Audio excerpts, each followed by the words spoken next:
Good morning, students. Happy New Year. How are you all? Hope you all are doing good. Okay, I am also fine. Very glad to meet you again through this video. Okay, students, in commerce we have completed 25 chapters.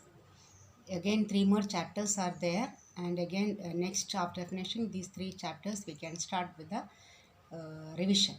Okay, so the Companies Act. I think the one video I have sent in this same lesson. Okay, so again I am teaching you the same thing about the Companies Act.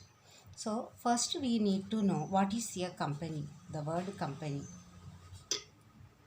or it is the word company, it is also called as corporation. We used to hear that corporate companies, isn't it? So this word corporate or this company, it has been evolved. This word has been evolved in which century? That not it is having more than 2000 years. Okay, age. Before fourth century BC itself, this word has been used in this world. Okay, there in Arthasastra, Kautilya's Arthasastra, we could see this usage, this word company, form of organization or the corporate companies. So why this company form of organization came into existence? Already they had the two types of organizations. The first one, sole trader organization. There the only owner is all in all. He is all in all because he has to invest the capital, and he has to manage the organization, and he has to bear the risk, or he has to enjoy the benefits. So he is everything, all in all, isn't it? And some limitations were there because of the limited capital. Only limited amount only can be invested by a single person. So in order to improve the capital investment in the organization, two three members have been joined and they have started the next organization. That one is partnership firm.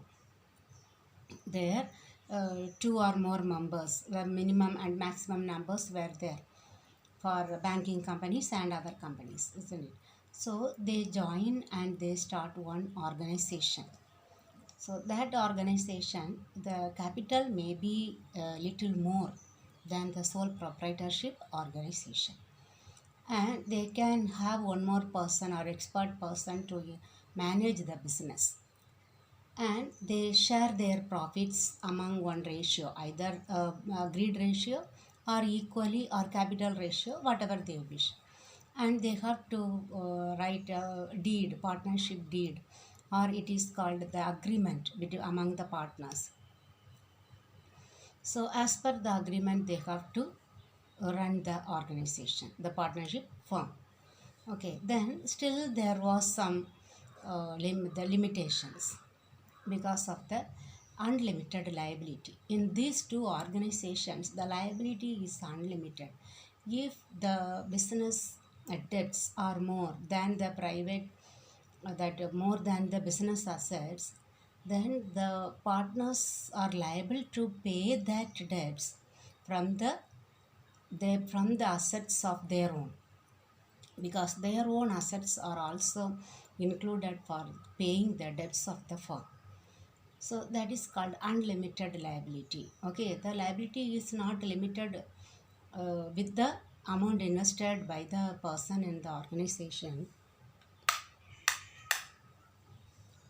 but it is unlimited. Their private assets are also included to pay the business debts. Okay, that is one of the reason that the company form of organization came into being, because this one is removing those liability, those limitations. One is that unlimited liability. So here they have only limited liability. What is the meaning of limited liability? I think we will learn in this lesson. Okay, limited liability means here the members of the company form of organizations are called shareholders. So the shareholders are liable to pay the business debts that is limited to the amount that they have invested in the company. Okay, their private assets are not um, included to pay the business debts. Then perpetual succession, another advantage of starting company form of organization. Perpetual succession means continuity in life. Whether the members come or go, whether they join or if they wind up not wind up, if they terminate their membership in the organization, the life of that organization, that company will not come to an end. But the other one, sole proprietorship organization, if the sole proprietor dies, what will happen? He has that business also will come to an end. But it is not so in this case. For this purpose, they have started the company form of organization. Okay. So you will learn many things about this one. Just for introduction, I have explained this one. Okay. Now the evolution we will learn. How it has been evolved in the world. Okay. And its history. How this company has come into existence. Company form of organization.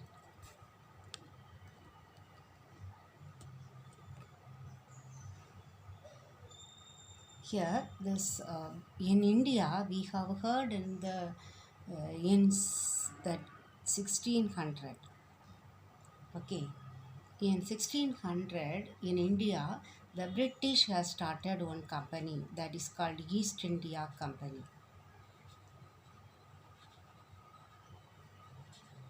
Okay, East India Company has been established in the year 1600 by a royal charter. Who has established this one? Charter means a law. Royal, the royal family, the queen family, king family, isn't it? Royal family. So the because of that royal, that I think that time the Queen Victoria was there in the throne, she has given that permission to start this East India Company in India. Okay, so that company, that word company has been used in India in 1600. Okay, then after this one, in 1844, they are in England only. Okay, in England, they have started one act, that is Joint Stock Companies Act. Joint Stock Companies Act 1844. Okay, this one has been started in England, not in India. Okay, here they have started one company only in India, but this law act has not been started in India. Okay, but only company has been established by a royal charter by the British people. Okay, England.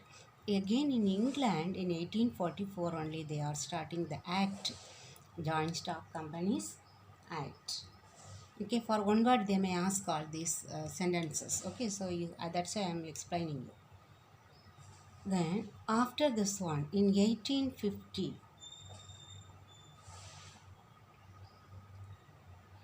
they have taken this English Joint Stock Companies as the base. That means with this act in India, they can register the joint stock companies. Okay, only one act, English act only was there, but in India they can register the companies under this act. Okay, that they gave permission only in 1850. Then in India, when it has been started in 1857, Joint Stock Companies Act has been passed. Okay, Joint Stock Companies Act. Joint Stock Companies Act in 1857 it has been started with the concept limited liability. The word limited will be there. Okay, limited liability.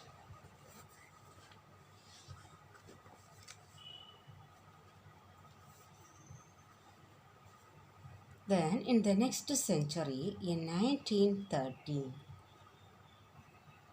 that Indian Companies Act has been started. Okay, in 1913,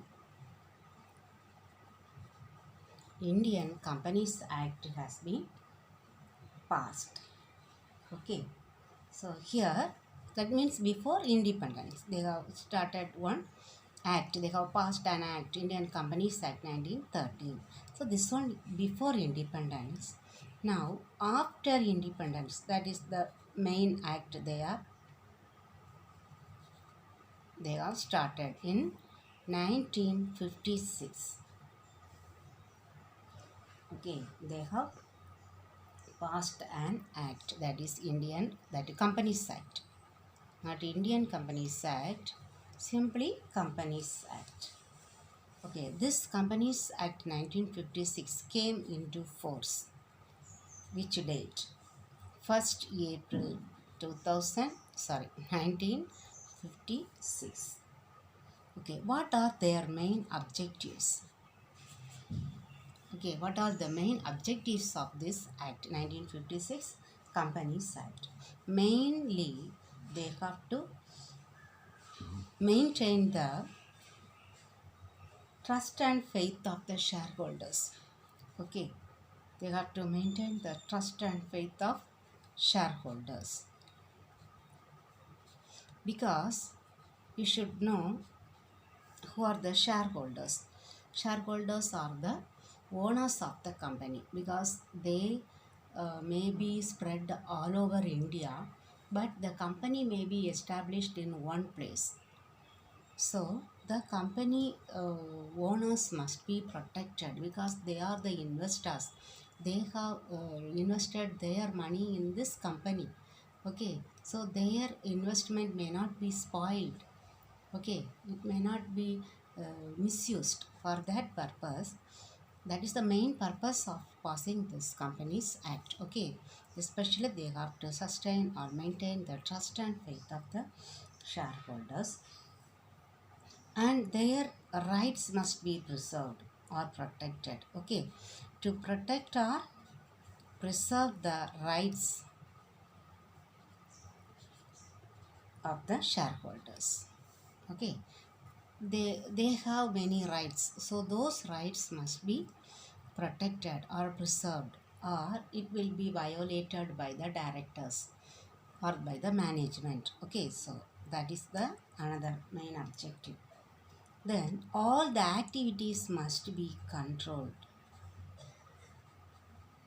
No person can misuse his rights, especially the managers or the directors, those who manage the company. Okay, so all the activities must be controlled. To be controlled, all the activities of the company. Okay, all the activities, their purchasing, their trading activities, or their managing activities. Okay, or their shareholders, that buying, purchase and sale of shares, debentures, whatever it is, all the activities must be controlled. That is another objective. Then to have effective annual general meeting. Okay, we will learn in detail about this annual general meeting. Okay, their annual general meeting must be held regularly, and the investment must be used properly. That means it should improve the welfare activities. That investment must be used for the welfare activities of the general public, or they can do some social welfare activities. Okay, so all these must be done. So all these are the main objectives of the Companies Act 1956. Then after this 1956, they have made some amendments. Amendments means they have made some changes in the act. Okay, in this 1956 act. So from 2006 to 2009, they have made some drastic changes. Okay, what are the main changes? First one, already they had one company law board. Okay, this has been abolished. Okay, instead of this, they have introduced another. They have established another organization, that is National Company Law Tribunal. Okay, they just abolished the Company Law Tribunal and they have established National Company Law Tribunal. Okay, then what they have done related to this one, this National Company Law Tribunal, this has been doing the activities of rehabilitation of the sick units.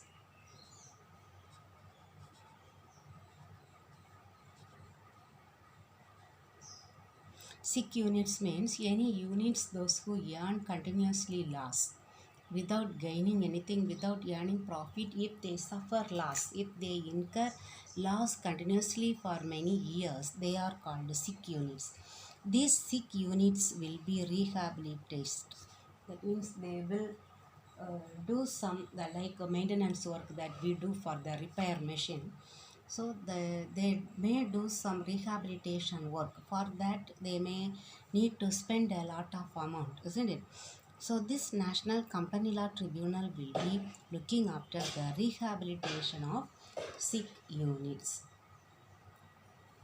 Okay, but this one was the rehabilitation of sick units has been uh, done by another one, Board for Industrial and Financial Reconstruction. Board for Industrial and Financial Reconstruction. Okay, this has been looking into the matter previously, but this was given to National Company Law Tribunal because they have abolished the Company Law Board. Okay.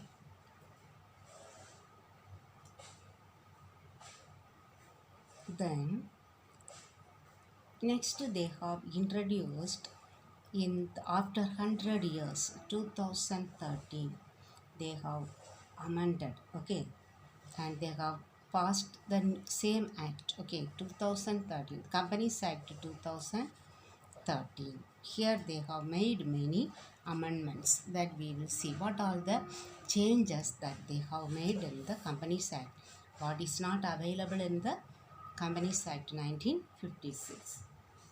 Okay, now we will see first one related to the incorporation of the company. What is the meaning incorporation of the company? That means just formation.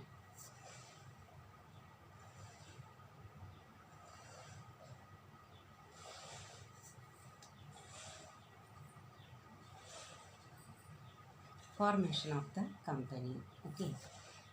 First one related to the types of companies. There already we had only two. Okay. Now under this 2013 Companies Act, we have three types of companies. Okay. The old one was limited company, public company, and private company, isn't it? Now one person company is there. Okay, one person company. This is the new thing. Okay, one person company. Before, a single person cannot start a company. At least to start a private limited company, they need at least two people. Okay, there is no one person company, but now they have started one person company. Okay, one new type of company. Then related to the number of members, Okay, number of members for the private company. Okay, the second type, private company. Before they had 50 maximum numbers. Okay, number of members, maximum number of members. Before they had only 50 members. Above 50 members, a private company cannot join members. But now they have increased that one to 200. Okay, then related to the commencement of business. Commencement of business. Before we have studied the government companies or the public companies have to get the commencement of business, certificate of commencement of business. Only getting that one they can start the business. Okay, now they have said any company which is having share capital has to get the commencement of business to start the business of the company. Okay, so they should get the certificate of commencement of business, any company which is having share capital. Then related to memorandum of association. This memorandum of association is a very important document which has to be prepared at the time of that is incorporation promotion period. They have to file these documents with the registrar. Only then the registrar will give the certificate of registration. Okay, so it is the main document. Here this must contain all the objects for what the why the company is going to be established. Okay, so it for which purpose they are going to start that company must be clearly stated in this memorandum of association. Okay, that object class is a must. Okay, there also they had already the object class, then the situation class, many class available where it is situated, then registration. Okay, class available, but it is compulsory to have. Okay, then key managerial personnel. Key managerial personnel. Before we did not have one term like this, KMP. Here they have introduced in the section 251. Here KMP means key managerial personnel. This one consists of the CEO, Chief Executive Officer, or the MD, Managing Director or Manager. Okay, or Company Secretary. Okay, Company Secretary, or whole-time directors. Okay, or even Chief Financial Officer also. Okay, all these people related to them, who has been appointed and what is their qualification, their their uh, their objectives, what they have to do, what is their responsibilities, their duties, rights, everything must be stated in this act. Okay, key managerial personnel details should be submitted.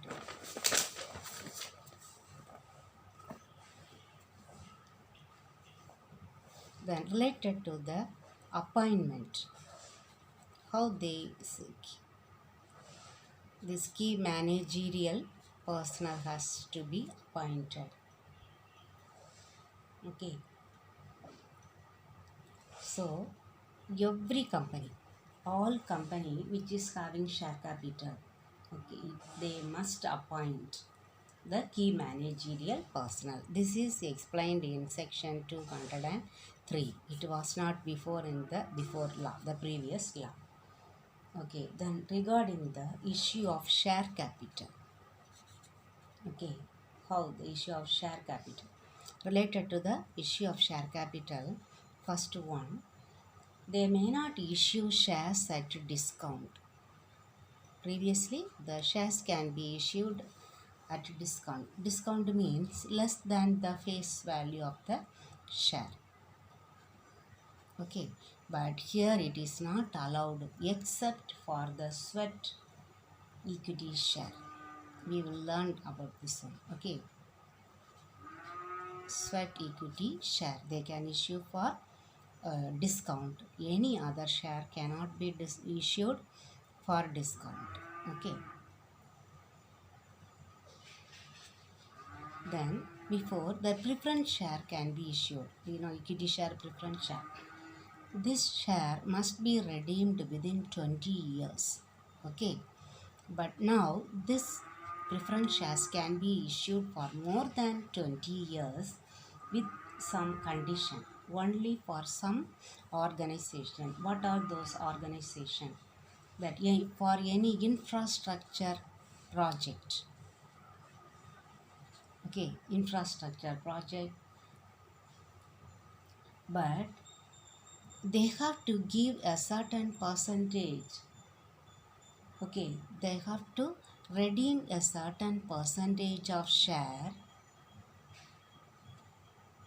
as per the wish of the shareholders. Within those, that every year they have to redeem. Maybe after this 20 years. Okay, they can issue the preference shares for more than 20 years, but the year after this 20 years they have to redeem a percentage, a certain percentage of the shares annually, every year certain percentage they have to redeem. Okay, but they can issue the share for more than 20 years. Okay, then for the alteration of the capital, alteration of share capital, it can be done. Okay, by passing a resolution in the meeting. That was the previous one. Now this notice of alteration of share capital, it must be registered with the registrar within 1 month or 30 days. Not 1 month, 30 days.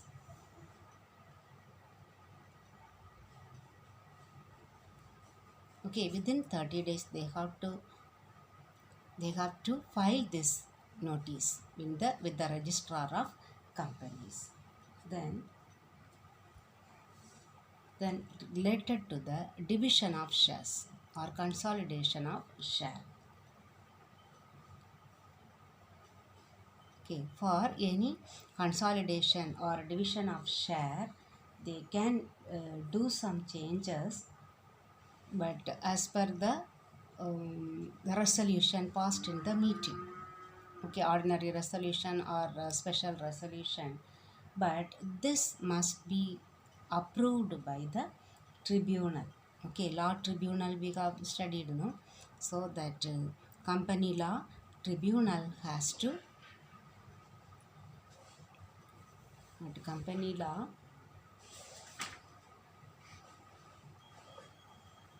national company law tribunal. Okay, this must approve, only then they can do the consolidation or division of shares. Okay, so then the next heading we will learn in the next class. Okay, that body corporate, for how to form the company. Okay students, thank you very much.